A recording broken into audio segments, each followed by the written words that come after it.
C'est une semaine qui se déroule du 24 au 28 novembre et c'est une semaine qui est particulière parce qu'on va proposer aux élèves qui vont passer la journée avec nous d'être encadrés toute la journée pour découvrir à travers leurs mots, leurs expériences, leurs observations, qu'est-ce qui se cache derrière le mot énergie.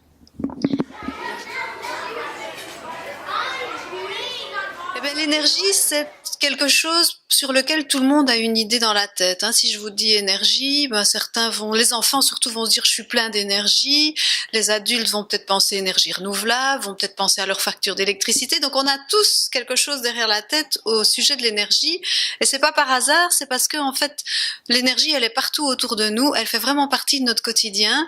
Et ce qu'on va proposer pendant la semaine, c'est de mettre peut-être des lunettes de scientifiques pour regarder ce que pensent les scientifiques. Qu'est-ce que c'est pour eux l'énergie? Et on va se rendre compte que l'énergie, elle nous accompagne partout. On en a besoin, comme on y pense souvent, pour allumer la lumière, se chauffer, bouger, mais on en a besoin pour vivre, on en a besoin pour dormir, on en a besoin pour rêver. Elle est vraiment partout dans notre quotidien.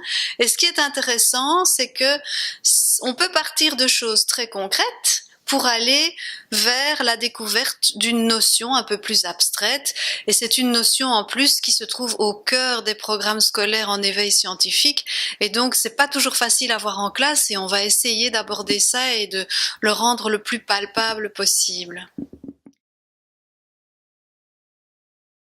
Donc on les attend pour toute la journée, dès 9 heures du matin, pour une séance d'accueil qui va être très importante parce que c'est là qu'on va se poser des questions, qu'est-ce que c'est l'énergie, et se rendre compte qu'elle est vraiment partout autour de nous.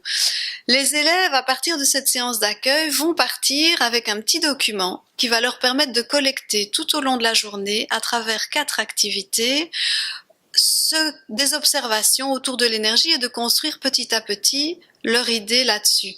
Alors les activités, elles vont être très variées. On a 10 ateliers différents qui vont tourner en parallèle. Chaque classe en vivra 3, pardon. Ce sont des ateliers qu'on va vivre en demi-groupe pour avoir vraiment bien l'occasion d'expérimenter, que chacun puisse prendre la parole, donner son idée, etc. Et puis il y aura aussi un moment plus festif et un peu différent, où on va aborder le thème de l'énergie dans une séance d'improvisation théâtrale avec des comédiens d'impro qui vont interpeller les enfants et les enfants vont interpeller les comédiens et des petites scénettes autour de l'énergie vont être proposées.